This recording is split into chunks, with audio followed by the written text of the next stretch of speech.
আজকাল Facebook open করলেই কিছু কন্টেন্ট ক্রিয়েটরের পোস্ট দেখে আমি এতটাই হোপলেস হয়ে যাচ্ছি যে ভাইরাল হওয়ার জন্য, পপুলারিটির জন্য, ফেমাস হওয়ার জন্য নিজেদের পার্সোনাল লাইফ বলতে তো তারা কিছু অবশিষ্ট রাখেনি। প্লাস তারা নিজেদের পার্সোনাল লাইফকে এমনভাবে মানুষের সামনে প্রেজেন্ট করছে, কি শিখবে মানুষজন তাদের কাছ থেকে? আসসালামু আলাইকুম। চলে আসলাম নতুন আরেকটা ভিডিও নিয়ে। আশা করি সবাই অনেক ভালো আছেন। আলহামদুলিল্লাহ আমরাও অনেক ভালো আছি। ফেসবুকে এইসব ভাইরাল পোস্ট দেখতে দেখতে আমার নিজের একটা পার্সোনাল এক্সপিরিয়েন্সের কথা মনে পড়ে গেল। এখন যদিও এটা হাস্যকর মনে হয়, কিন্তু তখন ব্যাপারটা মোটেও হাস্যকর ছিল না। আর মনে হলো আপনাদের সাথে শেয়ার করি যে কিছু মেয়ে আছে নিজেদেরকে লাইমলাইটে রাখার জন্য, অ্যাটেনশন পাওয়ার জন্য এতই নিচে নেমে যায় যেটা অকল্পনীয়। ফেসবুকে আজকাল এইসব অ্যাটেনশন সিকারদের ভিডিও দেখতে দেখতে আর সস্তা ভাইরাল হওয়ার জন্য মেয়েরা কি সব মানে কতদূর নিচে নামতে পারে এটা দেখতে দেখতে আমার পার্সোনাল একটা এক্সপিরিয়েন্সের কথা মনে পড়লো। তো মনে হলো এটা আজকে আপনাদের সাথে আমি শেয়ার করি। কারণ নিজের পার্সোনাল লাইফ সবসময় সোশ্যাল মিডিয়াতে আনতে হয় না। কিন্তু এটা আমার পার্সোনাল লাইফ নয়। কিছু মেয়ে আছে নিজেদেরকে লাইমলাইটে রাখার জন্য, নিজেরা অ্যাটেনশন পাওয়ার জন্য এমন সব মিথ্যে কথা বলে বা এমন সব এক্টিভিটিস করে যেটাতে গোটা মেয়ে হয়ে আমার নিজেরই লজ্জায় মাথা হেট হয়ে যায়। আর মানে অন্যদের কথা কি বলবো? কি করে পারে? আমি আমি বুঝতে পারি না কি করে পারে? আর মেয়েদের পার্সোনালিটি কেন এরকম হবে? আমি আসলে I can't believe this. আমি নিজেকে এই জায়গায় রেখে কখনো চিন্তা করতে পারি না যে আমার পার্সোনালিটিটা কখনো এই পর্যায়ে নামতে পারে। তো আজকে আপনাদের সাথে যার কথাটা শেয়ার করব সে নাকি আমার হাসব্যান্ডের বেস্ট ফ্রেন্ড। তো আমি তার সম্পর্কে আগেই শুনেছিলাম। আমার হাসব্যান্ডের সাথে তো আমার লাভ ম্যারেজ। তো ওর সাথে যখন আমার পরিচয় হয়েছে ২০১৬ সালে, তো আমরা কোথাও কখনো ঘুরতে-টুরতে যেতাম না। আমাদের যখন দেখা সাক্ষাৎ বলতে আমরা মাঝে মধ্যে রেস্টুরেন্টে বসতাম। খাওয়া-দাওয়া করতাম, ওটাই আমাদের দেখা সাক্ষাৎ ছিল। তো একবার আমার হাসব্যান্ডের একটা ওই বেস্ট ফ্রেন্ড মানে মেয়ে ফ্রেন্ড, সে আমার হাসব্যান্ডকে কল দিয়ে বলে যে তারা আর তার কয়েকটা ফ্রেন্ডরা মিলে জাহাঙ্গীরনগর ঘুরতে যাবে। সাথে কোনো ছেলে থাকবে না। তো আমার হাসব্যান্ড যেন তাদের সাথে যায়। কারণ একটা ছেলে না থাকলে তারা সাহস পাবে না। তো আমার হাসব্যান্ড ভাবে যে যেহেতু কয়েকটা মেয়ে আছে সাথে, আমাকেও সাথে করে নিয়ে যাবে তাহলে আমারও ভালো লাগবে। যেহেতু আমরা কখনো একা কোথাও মানে আমার হাসব্যান্ডের সাথে কখনো কোথাও ঘুরতে যাইনি। তো আমরা একটু ঘুরেও আসলাম, দেখেও আসলাম। আর আমি যেহেতু জাহাঙ্গীরনগরে আগেও যেতাম, মাঝে মাঝে যাই। আমার ভালো লাগে ওইদিকে যেতে। আমার ফ্রেন্ড-টেন্ড আছে। সাভারে আমার ফ্রেন্ড আছে। তো ঐজন্য আমার বয়ফ্রেন্ড যখন আমাকে বলে, বয়ফ্রেন্ড বলছি। আচ্ছা যাই হোক, যাওয়ার জন্য তখন আমি রাজি হই। কিন্তু এর মধ্যে তাদের মধ্যে কি কনভারসেশন হয়েছে সেটা তো আমি জানি না। তারপরে আমি জানতে পারি যে ওই মেয়েটা শুরুতে যখন শুনেছে আমি যাবো তখন সে একটু গড়িমসি করছিল। বলছিল যে বাইরের ফ্রেন্ড অ্যালাউড না। তখন আমার হাসব্যান্ড বলেছিল নাকি যে আমিও তো বাইরের। কারণ ওরা হচ্ছে বাংলাদেশ মেডিকেলের ডেন্টালে পড়তো। বাংলাদেশ ডেন্টালে পড়তো। আর আমার হাসব্যান্ড তো আমার ভার্সিটিরই। তো বলেছে, "আমিও তো বাইরের।" তখন বলছে, "তোর কথা আলাদা। তুই তো আমার বেস্ট ফ্রেন্ড।" তো যাই হোক, তারপর আমার হাসব্যান্ড বলেছিল যে আমি না গেলে, আমাকে না নিলে সে যাবে না। কারণ এভাবে যেতে পারবে না। তারপরে ওই মেয়ে রাজি হয়েছে এবং আমরা যখন জাহাঙ্গীরনগরে যাই, যাওয়ার পরে সে আবার আমাকে একটা রোজ গিফট করে।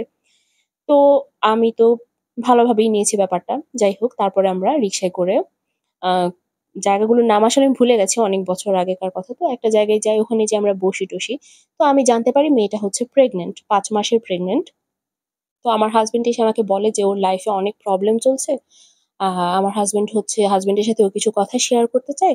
দ্যাটস হোয়াই সে একটু আলাদা যেয়ে বসে কথা বলবে। আর আমি যেন ওই মেয়ের সাথে যেই ফ্রেন্ড এসেছিল মেয়েটা, তার সাথে যেন আমি কিছুক্ষণ বসি। তো আমি তার সাথে বসে ভালো কথাবার্তা বলছিলাম। তো কথাবার্তা বলছিলাম আর আমার হাসব্যান্ড ওই মেয়ের সাথে দূরে বসে কি আলাপ করছিল সেটা তো আর আমি জানি না। তো ওখান থেকে আসার পরে আমার হাসব্যান্ড বলে কি যে ওর হাসব্যান্ডের সাথে মানে ওই মেয়েটার হাসব্যান্ডের সাথে নাকি খুবই ঝামেলা চলছে। ওদের যেকোনো সময় ডিভোর্স হয়ে যাবে। আর এখন মেয়েটা প্রেগন্যান্ট, দ্যাটস হোয়াই ডিভোর্স দিতে পারছে না। ৫ মাসের প্রেগন্যান্ট সে। আর তার হাসব্যান্ড এতই তাকে অবিশ্বাস করে যে বিয়ে করেই প্রেগন্যান্ট করে রেখে গেছে যেন বউ স্বাধীনভাবে লাইফ লিড করতে না পারে। আর খুবই টর্চার করে, খুবই মেন্টালি টর্চার এর উপর রাখে। তো এগুলো শুনে আমারও খুব মায়া হচ্ছিল মেয়েটার উপর। তো আমরা যখন হাঁটাহাঁটি করছিলাম, কোথাও যাচ্ছিলাম, মেয়েটাকে আমি আর আমার হাসব্যান্ড খুবই টেক কেয়ার করছিলাম। আমাদের দুজনের মাঝখানে ওকে রাখছিলাম। আমরা দুপাশ দিয়ে ওকে প্রটেক্ট করে নিয়ে যাচ্ছিলাম যেন হুট করে কোনো রিক্সা-টিক্সা এসে গায়ে ধাক্কা লাগিয়ে না দেয় বা মেয়েটা যেন হাঁটতে যেয়ে হোঁচট খেয়ে পড়ে না যায়। ওখানে কয়েকটা ছেলে-মেয়ে ব্যাডমিন্টন খেলছিল। ওই মেয়েটা সেখানে খেলতে যায়।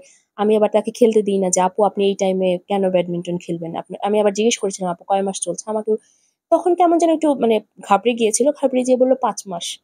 তো যাই হোক, আমি আবার বলছিলাম যে, "এই টাইমে কেন ব্যাডমিন্টন খেলবেন?" মানে অনেক টেক কেয়ার করছিলাম। তো তো তারপরে আমরা হচ্ছে রিক্সায় করে বটতলায় খেতে যাব। তখন ওই মেয়েটা আমার হাসব্যান্ডের সাথে রিক্সায় উঠতে চায় আর আমাকে বলে তার ফ্রেন্ডের সাথে যেন উঠি।